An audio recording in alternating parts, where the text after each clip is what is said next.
Sebanyak 236 pemudik berobat di posko ID Pelabuhan Bakauheni, 2 orang meninggal. Sebanyak 236 pemudik berobat di posko ID Pelabuhan Bakauheni, Lampung Selatan. Ratusan pemudik tersebut berobat ke dokter di posko ID di Pelabuhan Bakauheni mayoritas karena kelelahan. Menurut data ID Lampung Selatan, kebanyakan masalah kesehatan yang dialami ratusan pemudik karena faktor kelelahan. Ketua ID Lampung Selatan Wahyu Wibiasana membenarkan pihaknya telah menangani sebanyak 236 pemudik yang mengalami gangguan kesehatan. Ia menyebut masalah penyakit yang sering ditemukan pada pemudik yang berobat di posko ID ini karena gangguan pernafasan. Selain itu, ia juga melanjutkan gangguan pencernaan juga sering ia temukan pada kasus kesehatan pemudik. Pihaknya berkoordinasi dengan KKP dan juga PKK dalam melakukan penanganan medis. 2 orang meninggal di Pelabuhan Bakauheni. Selama momen angkutan Lebaran 2024 tercatat sudah 2 pemudik yang meninggal di Pelabuhan Bakauheni, Lampung Selatan. 2 pemudik meninggal ini di pelabuhan tersebut diduga karena kelelahan menempuh perjalanan selama angkutan Lebaran. Pemudik yang meninggal pertama di Pelabuhan Bakauheni, Lampung Selatan adalah Hasbibullah 42 tahun dari Pulau Jawa yang hendak menuju ke Bengkulu. Dan pemudik lainnya yang meninggal adalah Yuslah, 67 tahun asal Palembang, Sumatera Selatan dengan tujuan Bekasi, Jawa Barat. Pada Senin 15 April 2024 pada pukul 7:30 waktu Indonesia bagian Barat. Jam 7.30 kami dari Jawa Barat pasien orang perempuan Y usia 67 tahun, pemudik berasal dari Palembang menuju ke Bekasi.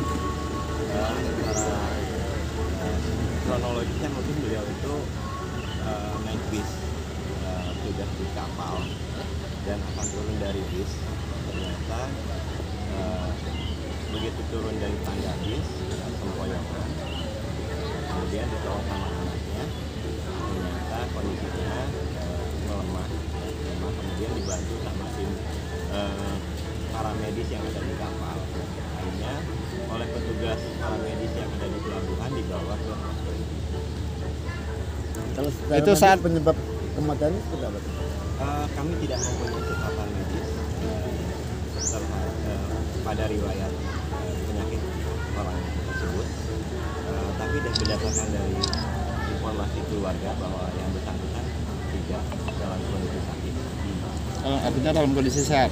Ya, saat terjatuh apakah ada terjadi benturan pada bagian vital korban gitu? Tidak ada. Sama sekali tidak ada. Jadi ini murni mungkin ajalnya belum. Sampai hari ini para pemudik udah berapa dok yang kita ke posko kita untuk pemeriksaan kesehatan? Sudah banyak ya. Kami juga terpadu dengan KKP dan saya akan berusaha.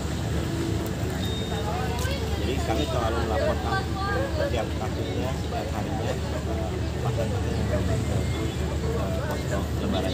Rata-rata apa dok ini keluhan penyakit pemudik ini? Kebanyakan karena faktor gangguan pernapasan, kemudian gangguan pencernaan, ada juga karena kelelahan, ya. Yang lainnya ada yang darah tinggi,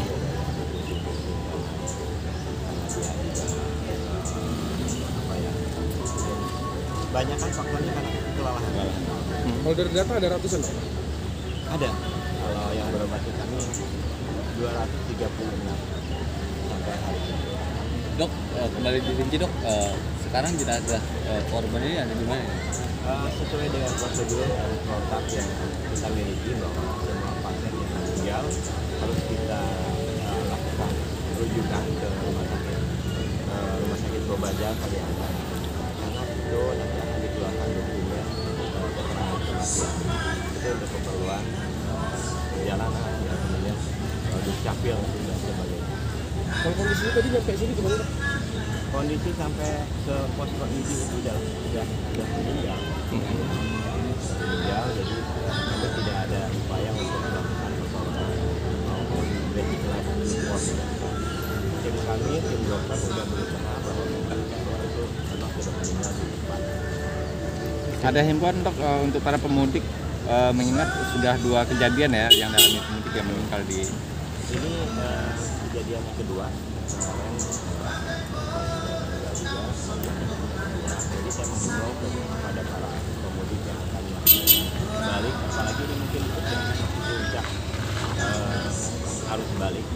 mengidealkan para pemudik yang pertama jangan lupa sarapan atau makannya yang cukup ya. Kemudian juga minum yang cukup setara dengan 10 sampai 12 gelas atau jangan sampai 3 liter sehari ya.